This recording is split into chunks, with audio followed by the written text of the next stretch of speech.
Hi everyone, welcome back to the channel. This week I sat down with former Bafana Bafana captain MOKOENA. He was also the last man to lead South Africa onto the field in a FIFA World Cup. Bafana Bafana begin their World Cup qualifying campaign against Rwanda and Benin this week. We had a really interesting chat. Without any further ado, let's get into the video. Don't forget to like, subscribe, and turn on notifications. Enjoy. Can you hear me now? Yeah, I can hear you now. You're good? All good, all good. How are you doing? I'm very good, thank you. It's great to speak to you, man. I'm only a journalist of 5 years now, and I just remember growing up watching you guys on the TV, so it's surreal for me sometimes. But Nice. thank you for taking out some time to speak to me. Not a problem. So we can just jump straight into it, if you don't mind. With Bafana Bafana's World Cup qualifiers coming up. I thought we just have a small chat about it. Um, and like now the nation is wondering with other national teams, like the Springboks and the Proteas doing so well, even with Banyana actually like breaking boundaries in the last 2 years. Um, we're not too sure what we're going to get from Bafana when they step onto the pitch generally. What do you think they can take from other national teams as they begin their World Cup journey? Yeah, look, for me, I think it's I mean, the boys should be aware that Banyana have done well. The Springbok have done well. The Proteas right now, actually, they've just reached the semifinals. So it's supposed to be a motivation, um, in a way. But all I can say is that the fact that the boys have qualified for Africa Cup of Nations next year, and they haven't lost the past 5 games. They conceded 2 goals the past 5 games. They have beat, Morocco. Morocco that has been previously in the World Cup. I strongly believe that they have turned the corner. You know, but obviously next year going to Africa Cup of Nations, and doing well in that Cup of Nations. That it's the aim. But for me, having watched them playing, I strongly believe that at the moment the team that Hugo Bros have assembled, the style the boys are playing, there's a lot of belief from myself. I believe that they will go out there and do well for the country. That's good to hear. I think I was also at that Morocco game, and it was a really interesting watch because they outplayed Morocco. So it was nice to see that. But going into these first two qualifiers, how do you see them? How do you see the games against Benin and Rwanda going?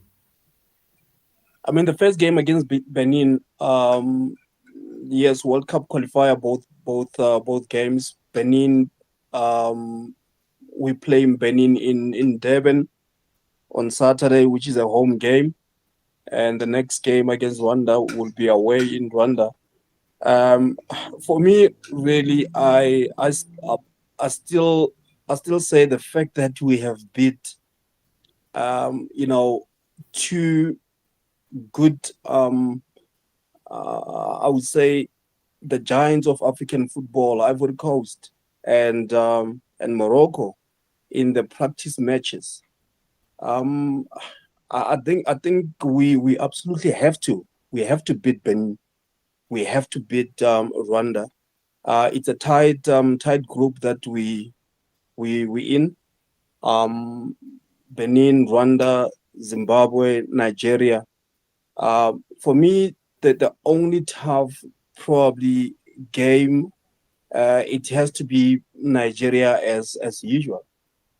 Otherwise, I'm not expecting any problems against this other. In due respect, I'm not expecting any problems for South Africa playing against these other countries. And Zimbabwe, Lesotho, and Nigeria make up the rest of the group. Uh, where do you see the toughest challenge coming? I mean, the obvious answer would probably be Nigeria, but I mean, Zimbabwe also, with the amount of players they have playing in South Africa, do you think they pose a threat to us as well? Yeah, I mean, you're right. Most of probably talking about Zimbabwe, most of the players that are playing for Zimbabwe, they're playing in South Africa. But remember, in South African national team, we have players who are playing abroad. That for me, it's an upper hand. Yes, Nigeria. It's always been from way back, it's always been a tough contenders uh, against South Africa. But in recent games, we've been absolutely doing well against Nigeria. The away games against Nigeria, those have always been difficult games. But it's going to be an interesting one. That one. Um, Reason being, Nigerian national team, probably the rest of the squad, they playing abroad. Great experience on their side. That actually is going to be absolutely a difficult one. But we need to. It's all about the points. It's all about picking up the points in this in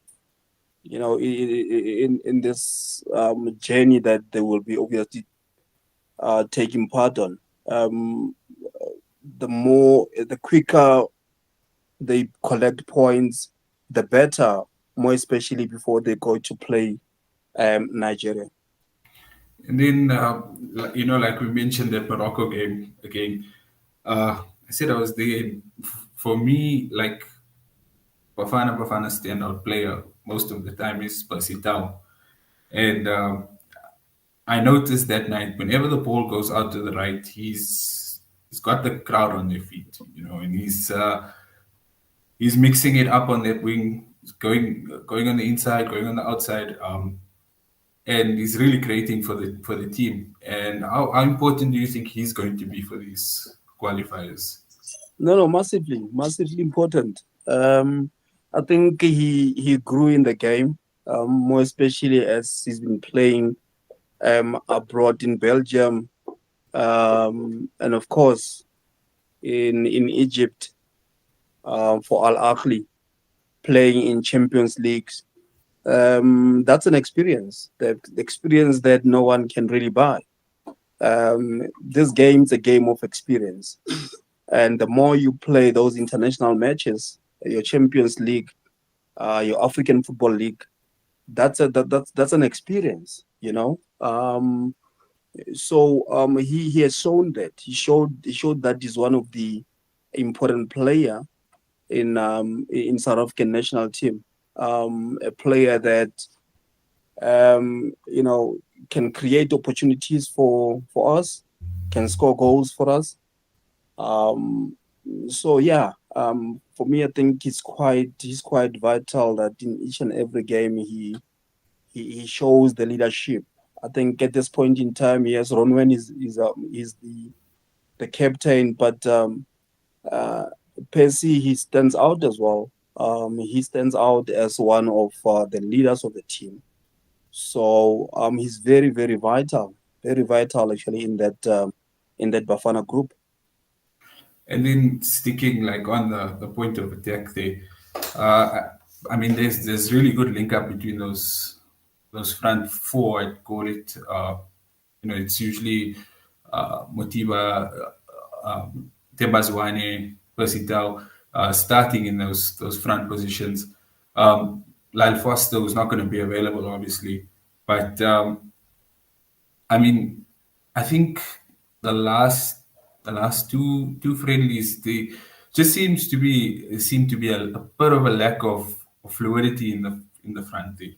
Um, how important is it that those guys link up and get us some goals? Because I mean, we haven't really been free scoring lately.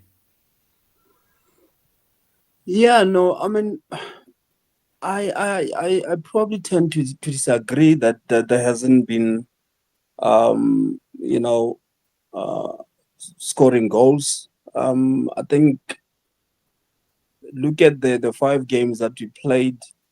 There are games that we played without Pesitao. Mhm. There are games that we played against Mutibi, or without Mutibi. Yeah.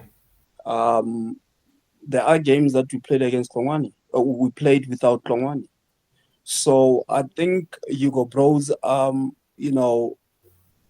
have seen that these players are players that can score goals and make things difficult for the opponent. Hlongwane came in and he did well for Bafana.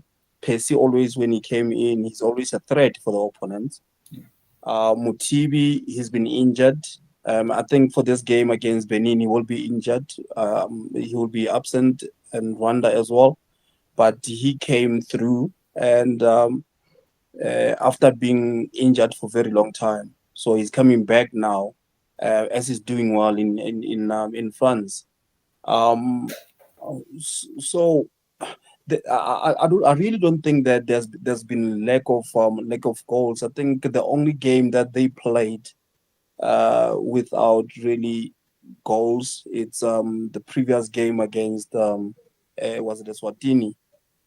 Yeah. Um, yes, it was a disappointing game, but those games, as long as for me, I always say, as long as there's no they don't lose games, draw. We can sit here and think that the Swatini, it's a team that we just need to walk in the path in the field and just score goals, but it's not like that. Those games are very, very difficult games as long as we don't lose against such teams. And the fact that for the past five games for me, Bafana haven't lost, it creates that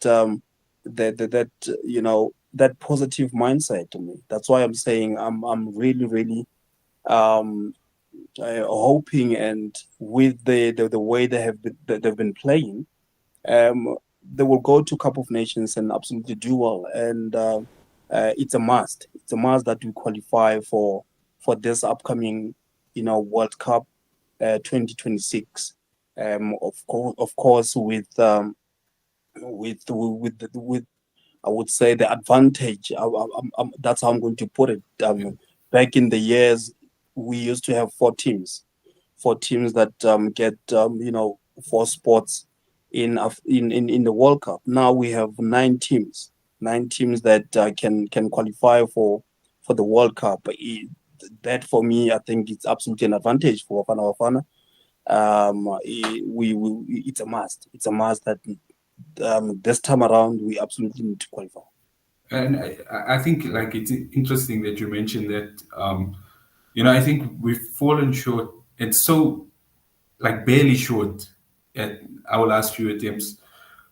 So do you think as a nation now, South Africans have a realistic expectation on Bafana Bafana to say, you guys need to reach the next World Cup? Yeah, definitely, definitely. But I think before we get there, uh, as for me, Africa Cup of Nations is vital. They Yeah. need to absolutely lay foundation with the cup with this African Cup of Nations.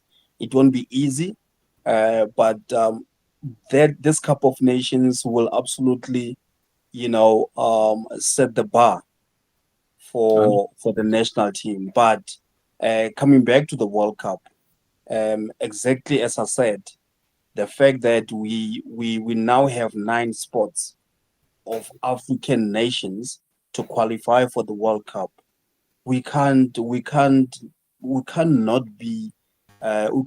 qualify for this one. It won't be easy again, but it's there to be, to be taken. It used to be very difficult with four teams, as I said. With 9 teams, it's supposed to happen. In this time around, we have to be in the World Cup 2026. And I think one of those important things that like we I mean, one of the good things we do is our defending recently. Can't if we can't. I mean, if we don't concede goals, we don't lose matches. And just 2 goals conceded in the last 5 internationals. You, being a former defender yourself as well, I mean, how critical is that? How critical is the defense? Um, and what's the concentration levels that defense has to keep, especially if you're going to play like no disrespect to Benin or Rwanda, but like teams where you are going to be having the ball most of the time and probably be on the front foot most of the time. Um, what's the concentration you have to keep as a defender, and then, I mean, like just see it out for the 90 minutes. Look, as rightly said, the boys have conceded 2 goals in 5 games. Yeah. You know, um, back then as a footballer and as a defender, right now as a coach, as a defender, you need to feel responsible what once you concede goals. It might not be your fault. Uh, it might be your fault, but the fact that um, you have conceded the goal, you have to absolutely you have to feel horrible. That's how actually when I used to play, I used to feel, and I used to try to demand from my colleagues. You know, um, I used to love defending. I used to enjoy defending. I used to be happy when we won and we considered nothing. You know, now as a coach, you start building your team from defense. You make sure that, and it's exactly what Hugo Bros have done. You make sure that there's synergy among the back four plus the holding midfielders, if you play with holding midfielders, and the goalkeeper. There has to be that chemistry. And that's exactly what Hugo Pros have created in that national team. He makes sure that he plays with the same back four um, for for for probably those past 5 games. Mhm. And Um, we yes, we can see, and I go think on, it's go on. also it's also like important now with the way like modern football has gone to include that goalkeeper in your back four as well, right? No, Uh, no, and no, no, Ronman's done so well in that position as well. No, You no, know, for sure. That's exactly my point to say. Hugo Bros, what he has done, he made sure that he keeps that back five, I would say, including, um, you know, uh, Ronwen. Remember, in modern football, um, when we say goalkeeper, goalkeeper is part of the in players, infield players, and that's exactly what Ronwen right now does. He can play. We normally now use goalkeepers to join and play, and that's exactly what Ronwen does at the moment. But the most important thing for me, maybe I can be old-fashioned, but I want the goalkeeper to be a goalkeeper. I want the goalkeeper to make sure that there's clean sheet. Um, Playing from the back, it's important. It depends on the style of play the coach is trying to implement. But for me, the goalkeeper has to make sure that keep the clean sheet. So, like as I said, Hugo Bros make sure that there is a synergy. There is a chemistry among the players who are playing at the back. They understand each other. They know the weaknesses of each other. Communication is there. Can always There's always a room of improvement. But so far, I think I'm happy with it, and they just need to go to African Cup of Nations and get tested. 100%. And one other question I have also is just, like you're playing club football throughout the year and you meet for international duty not too often. Um, Keeping a level of consistency for the national team, then how do you do that? Especially if you come back and there's new faces. Sometimes you might have been linking well with other players who are injured and now not here. How do you just keep that consistency? Look, yes, once you are an international footballer, you need to be flexible. You need to be able to switch on. You need to be able to switch off. By switching on and by being flexible, you just need to fit in um, at any time. You got to be you got to switch on and be flexible with playing with anyone. Get to understand anyone that you might play with. Remember, we're talking international football. We're talking national team Hmm. that can play probably once in 3 months. You Yeah. know, you need to be flexible to fit in as quick as possible, to switch on as quick as possible from your club to the national team. You need to be able to switch off and on as quick as possible. That's what good footballers do, and that's why um, you become an international footballer. And the other thing is you got to be able to be flexible in playing different positions. In football, injuries, okay, you got to be flexible. You got to adapt. You got to be, as I said, switch on and switch off as quick as possible. So yeah, that for me it's what worked for me. I played in several countries. I played in Germany, I played in Netherlands, in Belgium, and in England.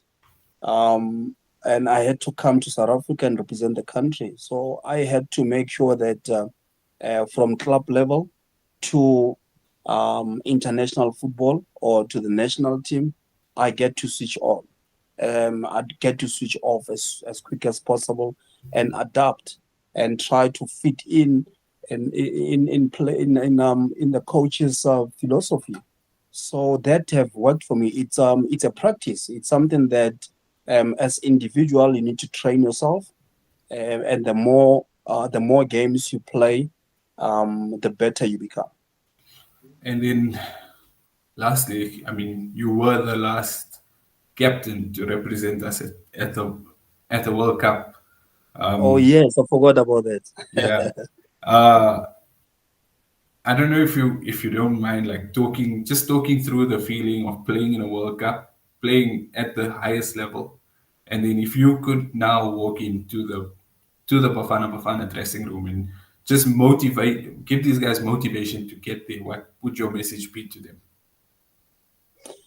Look, I think it's quite different. He has to personalize it. For me, I think 2010 was absolutely the greatest year of my career. Yeah. Yes, traveling from country to country. It's been amazing. Playing in a in the World Cup in Japan and Korea, 2002. It has been amazing. Playing in the Olympics, it has been amazing. In Sydney Olympics, playing in I think 5 Africa Cup of Nations, if not 4 or 5. It's been amazing, and being the most kept footballer in the history of South African football, it's been amazing. But playing in 2010 World Cup, for me, it has started when I that year I have played in FA Cup final against Chelsea Mhm. in Wembley. That for me it was a dress rehearsal to the 2010 World Cup at home. But being the captain, playing in your home soil, in front of your supporters, your family, um, that is an experience that I still today I cannot explain it. But the fact that it was the World Cup, I mean, just recently, there was a serious debate between Messi and Haaland, who has to win Ballon d'Or. Yeah. Yes, Haaland has scored goals as he arrived in EPL, the toughest league, but he did so little for his country. He never qualified for the World Cup. He didn't play in the World Cup. But Messi won the World Cup. The World Cup, it's prestige. It's the biggest um, uh, tournament of football in the world. Yeah. Everyone, once you are a footballer, you would want to play in the World Cup. So to if I were to get a chance to get in the dressing room and motivate the boys, that's exactly what I would say. I would say you get to be judged out there by playing in the World Cups. You know, you if you want to be the best, you have to rub shoulders with the best, Yeah. and you find the best in the World Cup.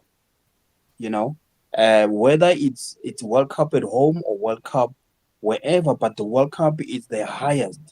It's the highest achievement of football. So um, it's either you want it or you don't. You know, Yeah. qualifying for the World Cup, um, I would say it's the greatest. You know, I'm sure the boys in Bafana, some have played in African Football League, some have played in the Champions Leagues. Uh, but when it comes to World Cup, it's different. Mhm. It's different. So that's exactly what I would say. I would say you become the best by rubbing shoulders with the best, and you find the best in the World Cup. So that's where actually you want to look forward to play at. 100%. I agree with you, and I don't want to take up too much more of your time. Yeah. Yeah, thank you so much for this. Um, I really appreciate the chat, and hopefully one day we can sit down and do a nice profile of Aaron Mokoena himself. No, it's all good. Anytime you've Yeah. got my contacts, anytime you want to contact me, it's okay.